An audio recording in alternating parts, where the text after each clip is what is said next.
Hey guys, it's Jordan here from Bureau Trading with another strategy video on the market Cipher indicator. Please try to make sure that you've watched the setup and introduction video to this indicator as well as my last video on the wavetrend bullish divergences before moving into the slightly more advanced trigger wave strategy.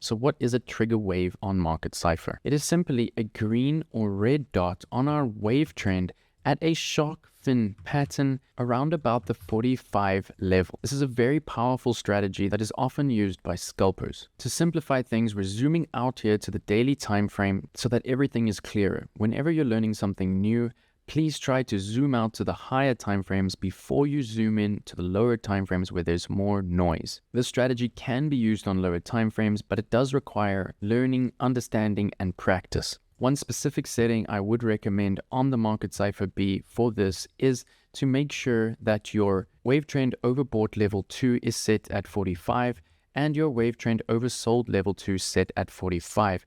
Keep the other wave trend overbought levels to 0 to keep your indicator nice and clean. Once you've changed this setting, you will then see your white line on your wave trend, which helps you to understand where the best entry signals are using this strategy. For more conservative traders, you can use the 60 level, and if you're really experienced, you might want to lower that level. Even just glancing at this daily time frame chart, we can see the previous few trigger wave signals have played out really nicely. Here was another one. Here was another good one.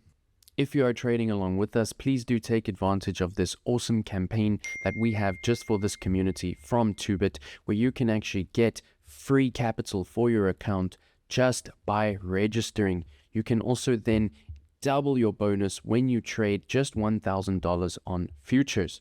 You can also get an extra $30 bonus just for depositing $100, and these bonuses increase nicely as your deposit amounts increase all the way up to a $30,000 bonus. So let's take a look at how to actually trade these signals. Let's first look at this example on the daily time frame. First of all, we can see that our wave trend crossed its own slow moving average, causing a sell dot.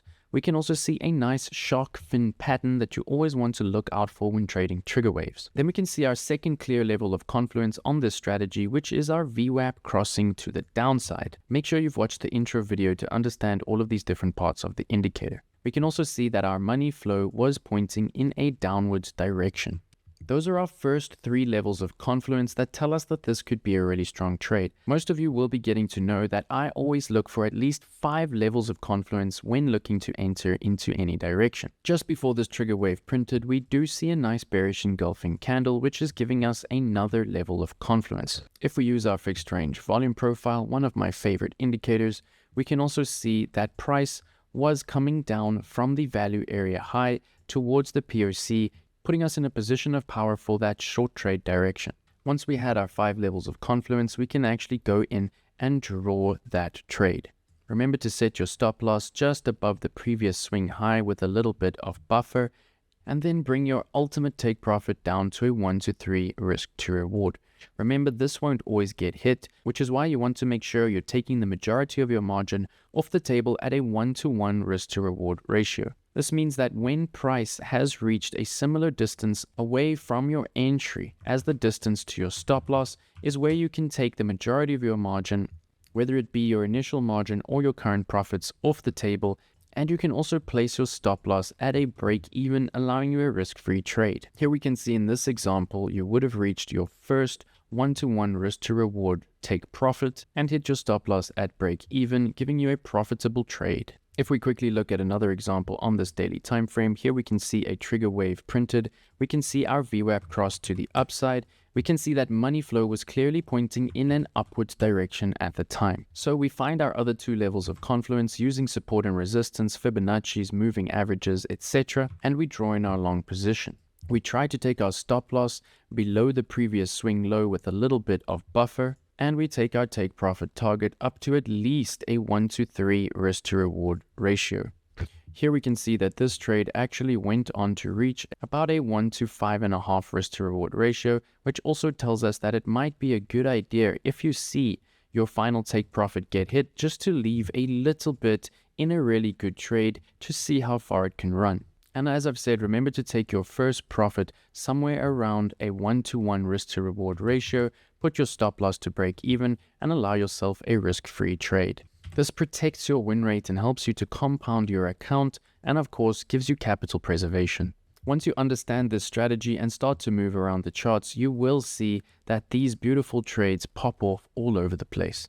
If we zoom in a little bit closer to the 4-hour time frame, we can also see a few nice examples of this trading strategy. Remember, it's very important that you want your trigger wave to be for long trades around the 45 level or below it. Here we can see we received the trigger wave and the VWAP was crossing to the upside. This is a great example of how reading money flow can be so important, as when we got the first two levels of confluence of the green dot printing and the VWAP crossing up, our money flow was still heading in a downwards direction.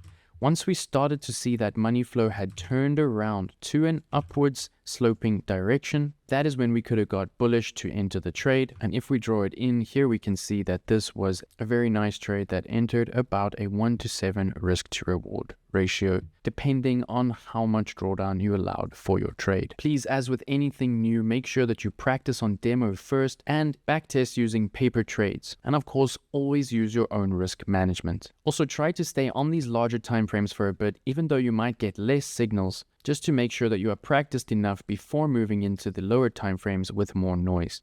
I will be doing more videos on how to deal with the noise on the lower time frames. I hope you've enjoyed this strategy video. Please smash the likes, let me know your thoughts in the comments, and as always, play from a position of power and strength, use your stop loss, and do not get wrecked.